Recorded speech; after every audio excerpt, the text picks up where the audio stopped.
आज का हमारा टॉपिक है ऑन्कोजेनिक म्यूटेशन, मींस वो म्यूटेशंस जो कैंसर कॉज करते हैं उनकी स्टडी हम आज करेंगे। तो जनरली क्या होता है कि जो म्यूटेशन है वो प्रोटो ऑन्कोजीन्स को कुछ स्ट्रक्चरल ऑल्ट्रेशन के लिए वजह से उनको एक्टिवेट कर देती है। और प्रोटो ऑन्कोजीन्स कौन से होते हैं? Proto oncogenes are normal genes जो कि नॉर्मल कंडीशन में रहते हैं, लेकिन जब उसमें कोई चेंजेस आ जाते हैं तो वो ऑन्कोजीन में कन्वर्ट हो जाते हैं। ऑन्कोजीन आर दो जीन्स जो कि कैंसर कॉज करते हैं। ये जो ऑल्ट्रेशन हो रहा है म्यूटेशन के थ्रू प्रोटो ऑन्कोजीन्स में, ये ऑल्ट्रेशन यूजुअली इसमें कुछ क्रिटिकल प्रोटीन रेगुलेशंस हैं, उनका रीजन्स है, तो उसकी वजह से हो सकता है। देन इसमें अनकंट्रोल कंटिन्यूस एक्टिविटी जो है वो जो म्यूटेटेड प्रोटीन्स होते हैं उनकी स्टार्ट हो जाती है। तो वैसे तो वेरियस टाइप्स के म्यूटेशंस हैं ऐसे जो कि कैंसर कॉज करते हैं, सच एज बेस एक्ससिजन पेयर वाला है, इसमें बेस सब्स्टिट्यूशन है, डिलीशन है, इंसर्शन है। तो ये सारी ही म्यूटेशंस हैं जो कि कैपेबल हैं फॉर एक्टिवेटिंग प्रोटो ऑन्कोजीन्स। जो ह्यूमन ट्यूमर्स की अगर हम बात करें तो मोस्ट कैरेक्टरिस्टिक्स अगर उसमें ऑन्कोजीन म्यूटेशन है तो वो है हमारा बेस सब्स्टिट्यूशन। ये सबसे ज़्यादा है जो ह्यूमन कैंसर मिलता है, उसमें सबसे ज़्यादा जो म्यूटेशन उसमें मिलती है वो मिलती है बेस म्यूटेशन की वजह से। ये बेस म्यूटेशन को ही हम जो है वो पॉइंट म्यूटेशन भी बोलते हैं। बेस म्यूटेशन को हम पॉइंट म्यूटेशन भी बोलते हैं। ये एक सिंगल अमाइनो एसिड और प्रोटीन में चेंजेस कर देती है। इस म्यूटेशन में सिंगल अमाइनो एसिड और प्रोटीन में कुछ चेंजेस आ जाते हैं। जो डीएनए में म्यूटेशन होती है वो कैंसर कॉज करती है, और वो समटाइम्स क्या इनहेरिटेड भी होती है, और समटाइम्स क्या है कुछ chemical carcinogens in the sense से बेंजीन वगैरह कुछ केमिकल्स हैं कार्सिनोजेंस जो कैंसर कॉज करते हैं। ऐसे मटेरियल्स हैं उनकी वजह से, या फिर रेडिएशन की वजह से, या फिर वायरस की वजह से, या कोई भी रेप्लिकेशन के टाइम पे डीएनए रेप्लिकेशन में अगर कोई एरर आ गया है और उसका रिपेयर नहीं हो पाया, मीन्स डीएनए डैमेज हो गया है और रिपेयरिंग नहीं हो पाई है, तो उससे भी जो है वो कैंसर कॉज हो सकता है। तो पॉइंट म्यूटेशन की अगर हम बात करें तो पॉइंट म्यूटेशन एक डीएनए म्यूटेशन भी है जिसमें कि एक सिंगल बेस में डीएनए के एक सिंगल बेस में म्यूटेशन होता है जो कि फ्रीक्वेंटली डिटेक्ट किया जाता है बाय रेस फैमिली। डिटेक्ट किया जा रहा है बाय रेस फैमिली। ये रेस फैमिली क्या है? ये रेस फैमिली प्रोटो ऑन्कोजीन्स की एक फैमिली है, और ये इसको सबसे पहले डिटेक्ट करती है कि कोई भी अगर म्यूटेशन हुआ है। जनरली जो रेस फैमिली है उससे कुछ मेंबर्स हैं लाइक के रेस है, एच रेस है और एम रेस है। सबसे ज़्यादा मैंने आपको बताया कि जो सबसे ज़्यादा ह्यूमन कैंसर में जो म्यूटेशन मिलता है वो पॉइंट म्यूटेशन के थ्रू ही मिलता है, जिसमें से जो के रेस वाला जो ये म्यूटेशन है ये सबसे ज़्यादा जो स्टडीज़ हमारी बताती है वो ये है कि 30% जो लंग कैंसर होता है वो के रेस की वजह से होता है, और 50% कोलन कार्सिनोमा जो होता है कोलन कैंसर वो भी के रेस की वजह से होता है, एंड 90% कैंसर ऑफ पैनक्रियास उसका रीज़न भी के रेस ही होता है। अब हम देखते हैं कि जो हमारा पॉइंट म्यूटेशन है उसको हम कितने टाइप्स में हम उसको कर सकते हैं। पॉइंट म्यूटेशन इसके टाइप्स अगर हम देखें तो हो सकता है हमारा nonsense mutation, missense mutation and frame shift mutation. Frame shift mutation में हमारे फर्दर दो हो सकते हैं, एक हो जाएगा डिलीशन और एक हो जाएगा एडिशन। अगर फर्स्ट हम इसमें से लें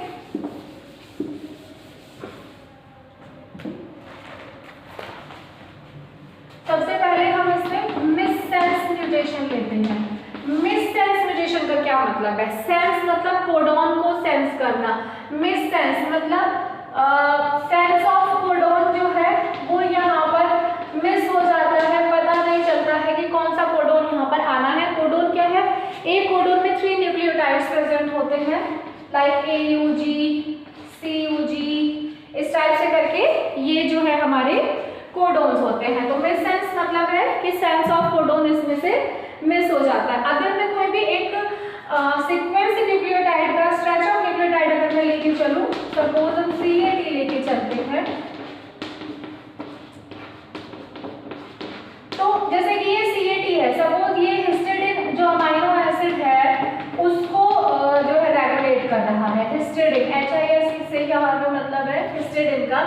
और सडनली जब ये न्यूक्लियोटाइड सीक्वेंस की स्ट्रेचिंग हो रही होती है तो उस टाइम पर यहाँ पर एक म्यूटेशन आता है, और ये म्यूटेशन में ये जो एक सिंगल न्यूक्लियोटाइड है इसके चेंजेस आ जाते हैं और इसकी जगह पे C आ जाता है। तो जो हमारा नेक्स्ट सीक्वेंस हमारा रेडी होगा वो हमारा कैसे रेडी होगा,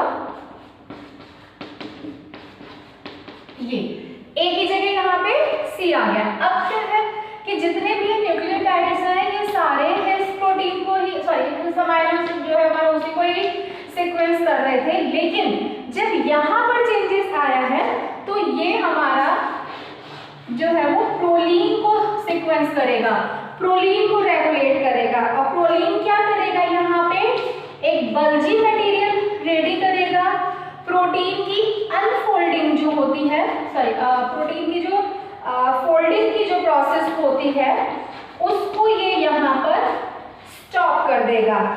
प्रोटीन की फोल्डिंग स्टॉप होने की वजह से यहाँ पे मैल फंक्शनिंग प्रोटीन्स का यहाँ पे प्रोडक्शन होगा।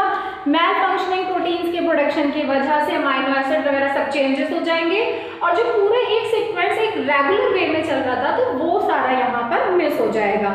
तो मिस सेंस म्यूटेशन से क्या है, कैन प्रोड्यूस डिफेक्टिव प्रोटीन। यहाँ पे एक डिफेक्टिव प्रोटीन यहाँ पे जो है वो प्रोड्यूस होगा जो कि प्रॉपर्ली ना तो फंक्शन कर सकता है, और अब क्योंकि जो है वो डिफेक्टिव प्रोटीन यहाँ पे आया है, जो प्रोटीन का प्रोडक्शन हो रहा है साथ के साथ डिफरेंट अमाइनो एसिड, क्योंकि हमारा तो हिस्टिडीन जाना था लेकिन यहाँ पे एक डिफरेंट अमाइनो एसिड प्रोलीन का यहाँ पर प्रोडक्शन हो गया। तो ये हमारा था मिस सेंस।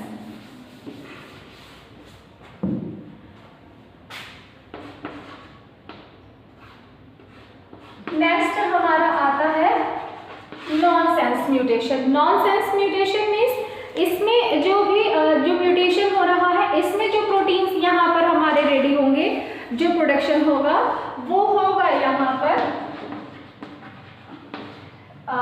ट्रांसक्यूटेड जो है वो हमारे प्रोटीन्स का यहाँ पर प्रोडक्शन होगा। किस तरह से, एक तो इसमें न्यूक्लियोटाइड सीक्वेंस की स्ट्रेचिंग लेते हैं, सपोज ये CAG करके हम ले रहे हैं। अब क्या है, ये इनके लिए अमाइनो एसिड क्या है, ग्लूटामिन। ये ग्लूटामिन को जो है यहाँ पे रेगुलेट कर रहा है। अब क्या है कि सडन यहाँ पे ट्रांसलेशन की प्रोसेस हो रही है, tRNA वगैरह सब प्रोसेसिंग चल रही है, तो सडनली क्या है कि यहाँ पर म्यूटेशन होती है और ये जो C है इसकी जगह पर यहाँ पर T आ जाता है। ठीक है, तो जो हमारा नेक्स्ट सीक्वेंस आया वो क्या आएगा,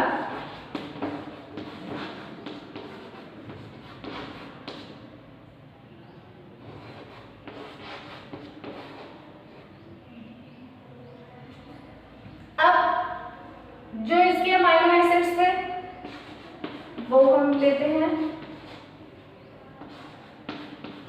लेकिन अब यहाँ पर जो आया क्योंकि यहाँ म्यूटेशन हो गया था तो इसका यहाँ पे जो अमाइनो एसिड था वो यहाँ पर नहीं रेडी हो पाया।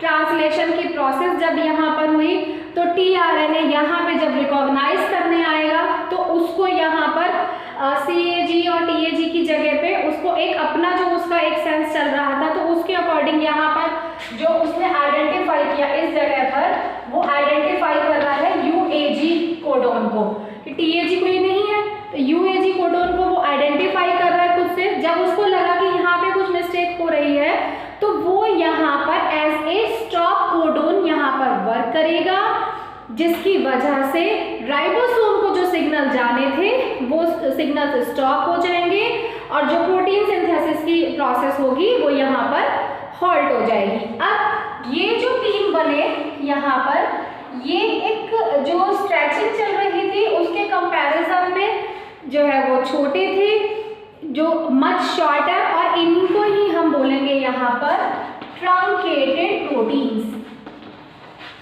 And truncated protein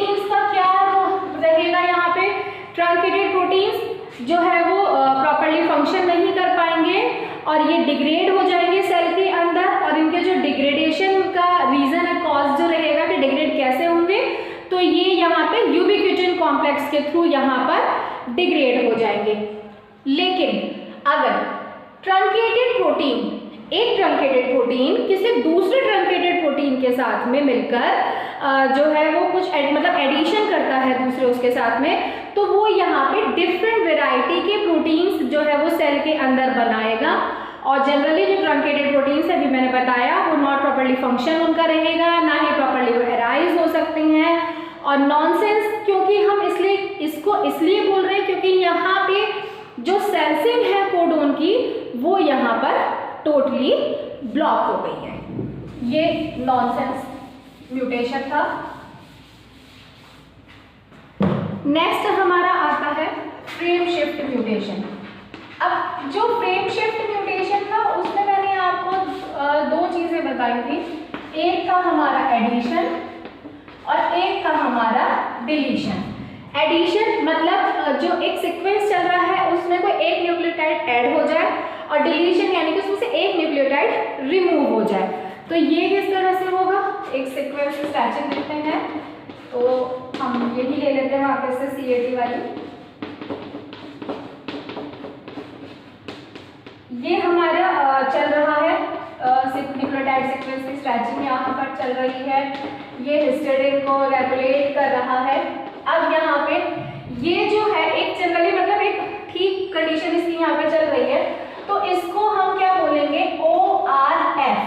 ORF in the sense open reading frame, और ये ORF किसके लिए है, फॉर वन कोडोन, एक कोडोन के लिए, यहाँ सॉरी एक कोडोन के लिए ORF ओपन रीडिंग फ्रेम चल रहा है, जो रेगुलरली जो है इसमें चल रहा है। इसमें 3 न्यूक्लियोटाइड सीक्वेंसेस सभी में CAT करके। अब यहाँ पे जो mRNA है, अगर हम mRNA की बात करें तो mRNA में न्यूक्लियोटाइड होते हैं और राइबोसोम्स होते हैं।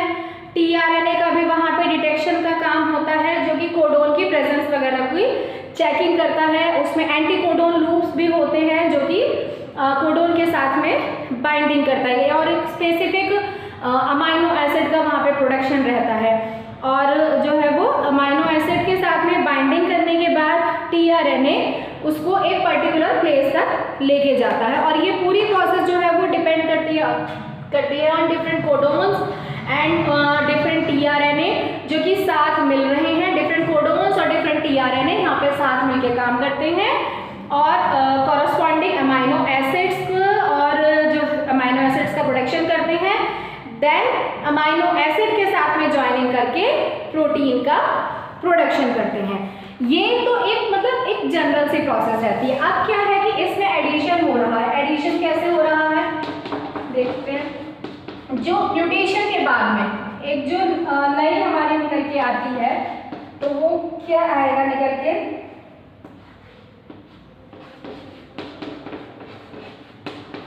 ये। अब क्या है, एक कोडोन में कितने न्यूक्लियोटाइड होते हैं, 3। कैसे हम इसको स्टडी करेंगे, ये बन गया हमारा, ठीक है। अब यहाँ पे इसका अमाइनो एसिड क्या था, हिस्टीडीन। फिर हमारा ये बन गया, इसका अमाइनो एसिड क्या था, हिस्टीडीन। अब यहाँ से अभी एक ऐड हो गया ना, ये जो A था ये यहाँ पे एक एक्स्ट्रा आ गया ना, ये ACA। अब हमारा ये बना, ठीक है। Then TCA, then TCA, then आगे कंटिन्यूटी में। तो इस तरह से हमारा बनेगा। तो अब क्या दिक्कत है, ये तो हमारा जो है CAT करके हमारा हिस्टीडीन हो रहा था, लेकिन अगर हम यहाँ पे देखें तो यहाँ पे हमारा थायोनिन आएगा, देन फिर ये TCA हमारा सेरिन को करेगा, देन अगेन फिर ये TCA हमारा फिर से सेरिन को ही करेगा। अब क्या है, यहाँ पर रिमार्केबल स्ट्रक्चरल चेंजेस आ गए। एक एडिशन हो गया। एडिशन क्या हुआ, पूरे फ्रेम में एक मतलब जो सीक्वेंस चल रहा था उसमें एक वन जो न्यूक्लियोटाइड था एक्स्ट्रा यहाँ पर आ गया, और उसने पूरे फ्रेम को और पूरा जो प्रोडक्शन यहाँ पे चल रहा था प्रोटीन्स का, अमाइनो एसिड का, उसको पूरे को उसने डिस्टरप्ट कर दिया। कैसे, देखो आप ऊपर हिस्टिडीन है और नीचे हिस्टिडीन से थायोनिन, सेरिन, सेरिन, मतलब सारा कुछ जो है अब यहाँ पे चेंज हो गया। अब जो पूरी प्रोसेस यहाँ पे ये चेंज हो गई है, तो ये क्या करेगा, यहाँ पर एक डिफरेंट टाइप के प्रोटीन का प्रोडक्शन करेगा। यहाँ पे जो प्रोटीन का प्रोडक्शन होगा वो डिफरेंट टाइप का होगा, और वो प्रोटीन जो है आगे सीक्वेंसिंग वगैरह सब चेंज कर देगा, रेप्लिकेशन में चेंज हो जाएगा, और साथ के साथ जो है वो डीएनए के रेप्लिकेशन में चेंज हो जाएगा, म्यूटेशन होगी, देन उसके बाद जो है कैंसर कॉज होगा। तो इसी तरह से ये तो एडिशन का था, सेम ऐसा ही डिलीशन का होगा कि अगर इसमें से हम एक सीक्वेंस में से कुछ एक हटा दें, एक ये हट गया जो एडिशन हुआ, प्लस एक हमारा जो है वो डिलीट हो गया, तो फिर आप खुद से देखो कि पूरी सीक्वेंस जो है वो चेंज हो जाएगी। डिलीशन के बाद भी जो है न्यूक्लियोटाइड की सीक्वेंस में चेंज हो जाएगा। तो इस तरह से ये सारा हमारा ऑन्कोजेनिक म्यूटेशन का था, जिससे जो है वो कंटिन्यूसली चेंजेस होते रहते हैं, और वो चेंजेस जो है वो कैंसर कॉज करते हैं।